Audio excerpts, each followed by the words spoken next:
안녕하십니까. 신의 한수의 신혜식입니다. 대한민국 소 예비역 장성단이 결성됐습니다. 왜냐?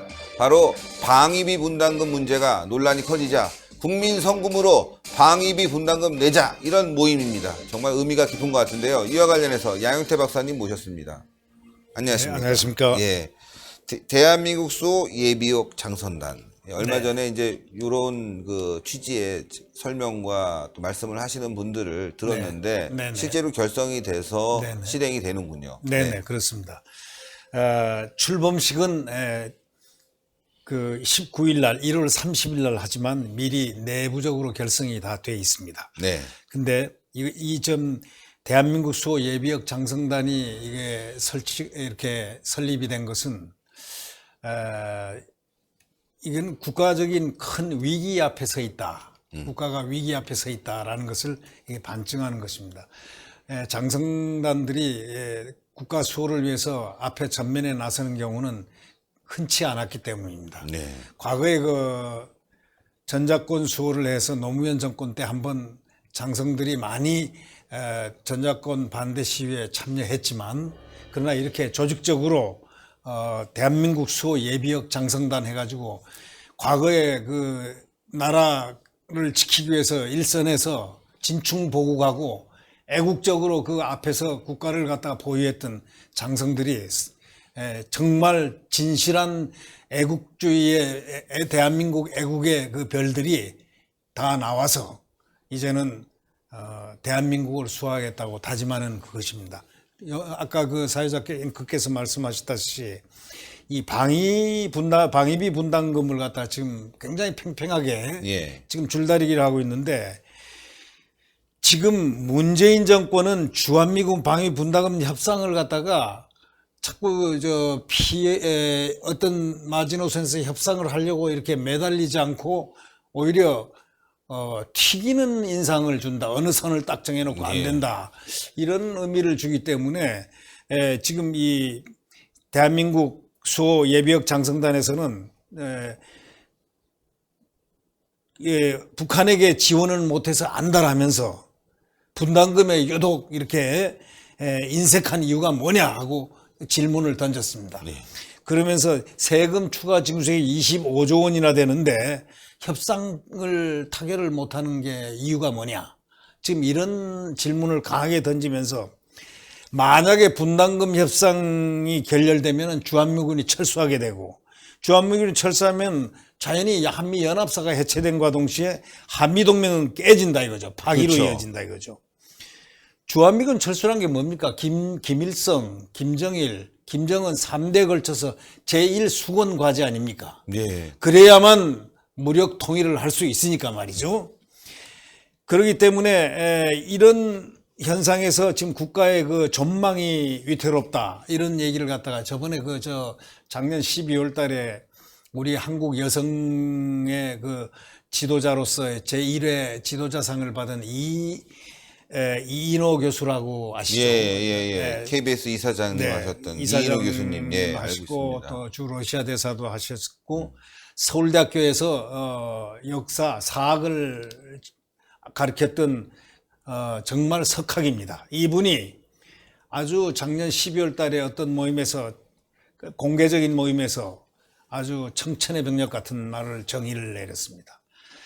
문재인 정권을 갖다가 2년 이렇게 채 지나지 않은 상태에서 바라보니까 나라의 존망이 위험 앞에 섰다. 이걸 갖다 선언을 했습니다. 이제 정치 상황에서 전부 다 용기를 낼 때가 됐다.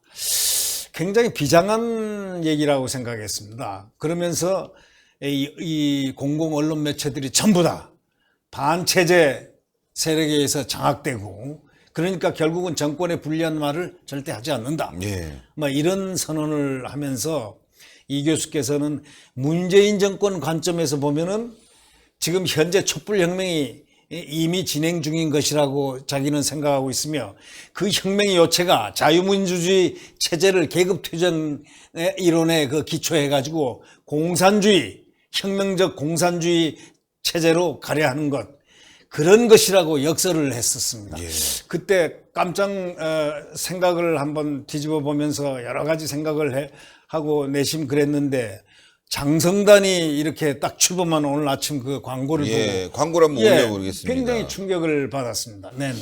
예, 주한미군 방위비 분담금 보충하기 위해서 국민 성금으로 이런 이제 방위비 분담금 보충을 국민 성금으로 하자 이런 얘기죠. 예.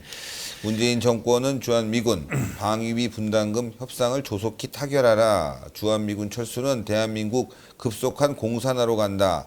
가진 것 빼앗고 맞아 죽고 굶어 죽고 대한민국이 산다는 죽음의 킬링필드. 죽음의 벌판 킬링필드죠. 예.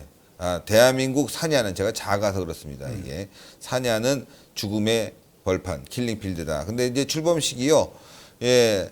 여러분들 1월 30일입니다. 프레스센터 20층 국제회의실에서 열리는데 오후 2시입니다.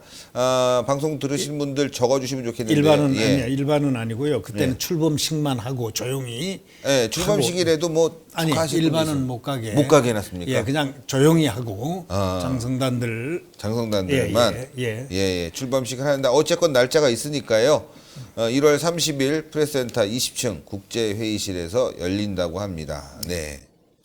그런데 이제 문제는 여기에 이제 주한미국 굉장히 이 성명서가 압축이 돼 있어요. 지금 저 현재 대한민국 이인호 교수가 말씀한 그 하나의 짤막한 그 어떤 주제 발표와 비슷한 그런 선언에서 이 지금 모든 내용성이 지금 투영이 되는 것 같은데요. 이 장성단은 주한미군 철수는 대한민국 급속한 공산화다라고 단정을 했습니다. 예를 들면 핵보유 북한은 120만 정규군을 갖고 있고 그 다음에 9.19 군사합의로 길을 닦아놓았다. 예를 들면 휴전선도 휴전선도 뚫려 있고 철조망도 뚫려 있고 NLL도 뚫려 있고 그렇죠. 해안선도 뚫려 있고 공중 정찰도 못하게 공중도 막혀 있고 그러니까 우리로서는 방어할 길이 없는 바로 예를 들면 북한으로 봐서는 남한을 기습할 수 있는 그런 점유할 수 있는 그러한 상황에 놓여 있다고 지금 이 장성단은 요약을 하면서 만약에 그렇게 되면은 공산화되면은 지금 정치인들 일부 아부하는 정치인들도 그렇죠. 있고 친북화되는 정치인들도 있고 뭐 종교인, 전현직 공무원, 군인, 경찰, 교사, 교수, 예술인, 지식인 현직 과거에 있었던 전직이든 간에 공산주의의 가장 기본 방법은 킬링필드입니다. 우리 캄보디아에서 봤잖아요. 그렇죠. 예를 들면은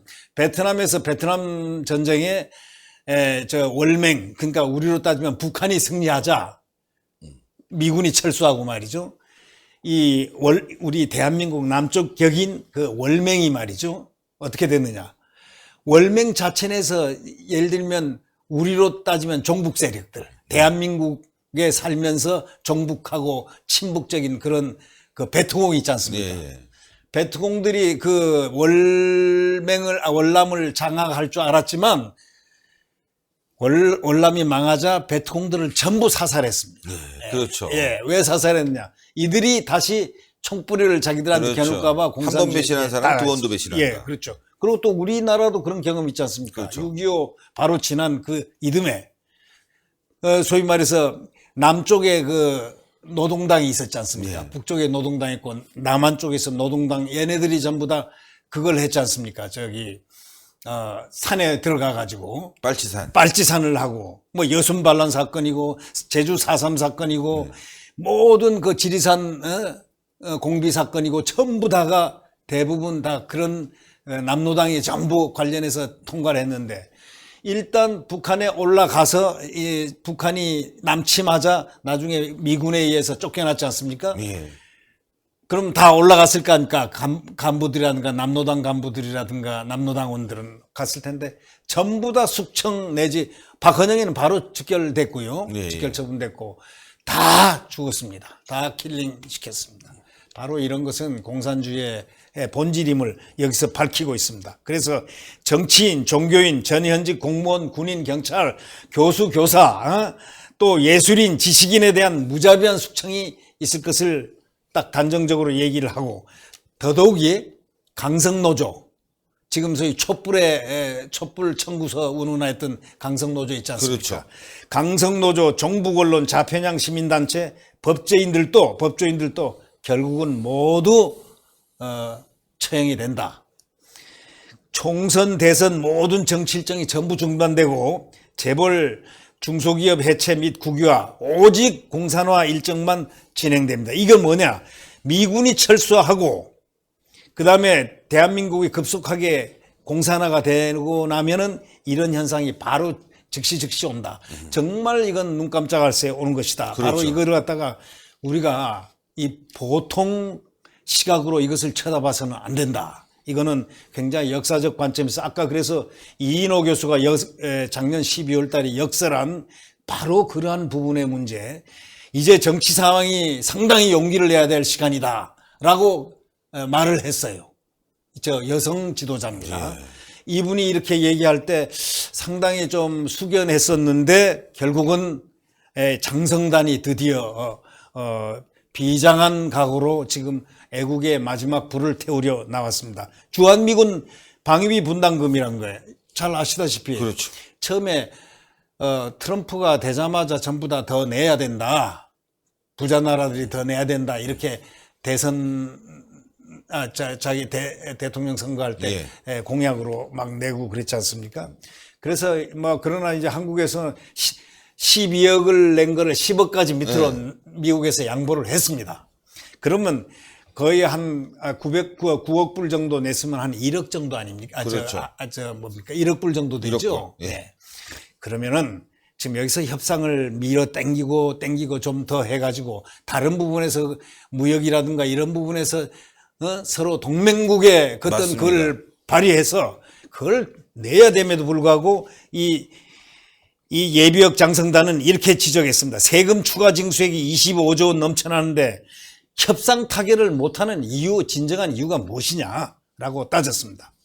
만약에 분담금 협상이 결렬되면 주한미군이 철수하게 되는데 그런 풍전등화 앞에서 그럼 또 그 결과 한미연합사가 해체되고 한미동맹이 파기로해지면 이 나라 국가 안보는 어떡하느냐. 예. 사실 그래서 예비역 장성단은 이렇게 결론을 요약해서 잡아온 겁니다. 가진 것 다 빼앗기고 국민들 맞아 죽고 굶어 죽고 대한민국 사냐는 죽음의 킬링필드가 된다. 이렇게 요약한 그걸 갖다가 광고를 내놨습니다. 다시 한번 올려드리겠습니다. 예. 그 다음에 이 붕괴로 가고 있는 한미동맹 국민의 힘으로 지켜냅시다. 위기의 순간마다 무섭게 뭉친 국민들의 호국정신을 또 한 번의 기적을 만듭시다. 이렇게 얘기를 하는데요. 우리가 예를 들면 권율 장군, 임진왜란 때 권율 장군이 있었지 않습니까? 그때 행주치마를 가지고 전부 돌을 어머니의 그렇죠. 딸 아녀자들이 전부 다 그걸 날르면서 성을 쌓고 그랬지 않습니까? 예. 그때 구국의 순간 또 우리가 건국을 이승만 대통령이 건국하자마자 아무것도 없는 그 나라에 공군, 해군, 다 만들어 놨으니까 비행기도 한 대 없는 공군. 그래서 건국기를 하나 만들자 해서 그 비행기를 갖다가 미국에 보내가지고 이승만 대통령이 미국에 공군을 보내가지고 그 훈련기 있지 않습니까? 프로펠러 한 개짜리를 갖다가 10대를 거기서 교육시켜서 프로펠러를 가져와서 그걸 훈련을 시키는 바로 그때 이게 공군 애국기 헌납 국민성금을 거뒀습니다. 이게. 그래가지고 이렇게 세운 나라입니다. 그 다음에 해군 장병 가족들이 돈을 모아가지고 산 게 또 뭐냐? 백두산함을 구입했는데요. 이 백두산함도 미국에 가가지고 퇴역한 구축함입니다. 그러니까 이 연령이 다 됐거나 오래된 그 구축함을 수리해가지고 그걸 한 대를 가져와가지고 한 척을 가져와서 부산 앞바다를 지키게 했는데 마침 6.25가 그 이듬해 생겼지 않습니까? 공비를 국계 공작원들을 갖다가 500~600명을 실어가지고 전부 토벌을 하러 부산 앞바다 뒤로 해서 이렇게 오는데 그때 부산이 임시 수도가 돼가지고 바로 위에가 전부 적의 포화 속에 있었지 않습니까? 그렇죠. 소위 중공군, 중국군하고 중국 공산당군하고 인민군하고 포화를 이렇게 하는데 그 밑에 배후에서 공작선들이 많이 도착하는데 그때 백두산함이 총포를 쏘아가지고 한 포를 해서 그걸 다 괴멸을 안 시켰다면 저희 나라 운명이 어떻게 됐을지 모릅니다. 바로 이러한 정신, 또 우리가 73년도부터 89년까지 국민 방위성금 다 냈지 않습니까? 기업체 또 개인도 내고 나라에 대해서 고마움을 느끼는 국민들은 누구나가 십시일반 뭐 1,000원도 좋고 뭐 100원도 좋고 1원도 좋은 그런 국민하면서 우리가 이 국난을 극복하고 살았습니다. 그런데 지금 이 시간이 국난의 가장 중요한 접점, 국가가 전망, 아까 이인호 교수가 말한 국가의 전망이 지금 이 순간에 있다라고는 과 일치하는 그 듯이 벌써 예비역 장성단이 드디어 나왔습니다. 예, 그래서 결국은 이 나라, 대한민국 수호를 예비역 장성단이 주한미군 방위비 분담금 보충을 내서 국민성금으로 내서 그 모적한 부분을 그러면 국민이 내서 한미 동맹을 굳건히 하고 미군 철수를 안 시킴으로써 대한민국의 공산을 안 시키겠다라는 강한 의지의 표현이자 이것은 대한민국을 지키는 마지막 최후의 보루로 지금 생각이 돼요. 이것을 제가 보고서 굉장히 국민들이 알아야 될 부분이 아닌가 이렇게 생각해서 왔습니다. 아유, 이제 말쪽이 돼서 실제로 운동을 하게 되면 많은 분들이 참여하고 격려, 그다음에 성원이 있어야 될 것 같습니다. 네. 예. 근데 이제 우리가 이제 국가 안보라는 게 사실 그렇지 않습니까? 박일학 교수라고 국민대학교 정치대학원 교수가 그 말했다. 국가 요소는 뭐 영토, 주권, 그다음에 국민 이 세 가지가 있는데 지금 이 세 가지가 다 위협받고 있다는 그런 상황이죠. 이거는 국가 안보가 아주 절체절명의 순간에 지금 와 있기 때문에 지금 그 박일학 교수 얘기는 정부와 군대를 갖다 굉장히 성토를 많이 합니다. 왜냐? 한미동맹을 제외하고는 한국의 국민이라든가 정부라든가 군대가 최악의 상황에 지금 대비를 하지 않고 있다 이거죠. 바로 이런 상황을 이제 가장 중추적 역할을 해야 될 정부가 가장 이 위기의 상황을 타개를 해야 되고 또 기획을 하고 이걸 극복해내야 될 정부가 오히려 국가안보를 위태롭게 하는 정책을 시행한다. 또 믿을 수 없는 이런 현상이 발생하고 있다. 예컨대 이제 군사합의서 이런 거를 얘기하겠죠. 이 박일학 교수가 그렇게 지적을 했습니다. 결국 저희는 이런 생각을 하고 있습니다. 이제 대한민국 수호 예비역 장성단이까지 이제 나왔으면은 대한민국의 얼마나 위기 상황인가 그렇죠. 그걸 갖다가 그 위기 심득을 하고 이제는 대한민국을 위하여 우리 국민이 일치 단결, 대한민국의 존립을 위해서 일치 단결을 해야 되지 않겠느냐 이런 생각을 합니다. 지금 이 대한민국 수호 예비역 장성단에서는 말이죠. 이 지금 국민성금을 걷기 위해서 계좌번호가 있어야 되지 않습니까? 근데 지금 계좌번호를 내지를 못한 이유가 재경부 허가를 받아야 된답니다. 아직까지 허가나 승인을 받지 못했기 때문에 30일 이후에 이제 신청을 다시 해서 승인을 받게 되면은 그때 다시 공고를 하고 예비역 대한민국 수호 장성단의 활동을 제시한다. 그렇게 얘기가 되었습니다. 많은 분들이 정말 참여했으면 좋겠고요. 박사님 또 이 광고 보시고 막 정말 좋은 일이다 그래서 참여해서 이렇게 말씀을 해주셨는데 더 많은 분들이 많이 아실 것 같아요. 작년에 그 이인호 교수의 그 강연을 듣고 굉장히 그 참 충격 속에서 저 대한민국 제1회 여성 지도자상을 수상하신 분 아닙니까? 그리고 우리가 존경하죠. 36년생으로 알고 있는데 서울대학교 사학과 정말 석학이시고 지금 명예교수로 계시죠. 그러면서 주 러시아 대사 그다음에 KBS 전 이사장까지 하셨는데 그분의 그 그분의 역사관은 그게 전문이니까 대한민국 역사 그분 얘기는 대한민국 자유민주 공화국 그것 자체를 지금 부인하고 있다. 그걸 왜곡하고 있다. 이건 커다란 문제다. 막 이런 얘기까지 하면서 나중에 그 참 지금 우리가 침묵하지 말고 우리가 용기를 내야 될 때라고 그 얘기가 바로 오늘 이 아침 광고를 보면서 떠올라서 같이 연상작용이 됐습니다. 정말 좋은 말씀이시고 너무너무 감사하고 요거 많이 좀 알려야 될 것 같습니다. 30일 날 시작하니까 박사님도 참여하시죠? 아마 저는 여기 뭐 대령이지만 뭐 아니 그게 그래서 그런 게 아니고요. 급에 가깝죠. 그날 출범 시가 내는 말이죠. 아마 그 예비역 장성들이 모여서 토론을 하고 결론을 내고 대국민 성명서를 작성하고 그런다. 예, 그렇기 때문에 비공개로 하는군요. 예, 거의 공개가 아닙니다. 이건 장성단들만 모여서 아마 그렇게 하는 것 같습니다.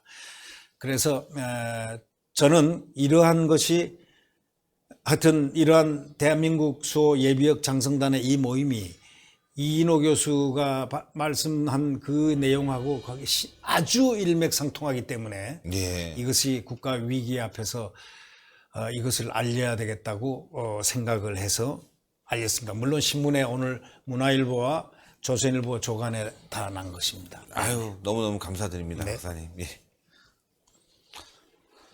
예, 시청자 여러분들, 아이고 참 좋은 일이 벌어지고 있습니다. 근데 이 좋은 일이 말이죠, 일만 좋고 나라는 위기입니다. 네, 위기이기 때문에 또 이런 일을 또 장성단이 하고 있는데 여러분들 많은 참여와 성원이 필요할 것 같습니다. 나라가 참 어렵네요. 국민들이 성금을 모아서 국가 방위비 분담금을 내야 될 현실이 왔다는 게 참 어처구니가 없습니다. 우리 국민의 세금 도대체 어디다 쓰이는지 궁금합니다. 나라 지키는 데 써야 되는데 그렇지 않고 이 좌파들과 또 일부 이 퍼주기식의 사업에 쓰이고 있다는 게 너무나 답답한 현실입니다. 자, 여러분들 동그랗게 올라가는 구독 버튼 꼭 눌러주시고요. 추천 버튼 부탁드리겠습니다. 대단히 감사합니다. 감사합니다.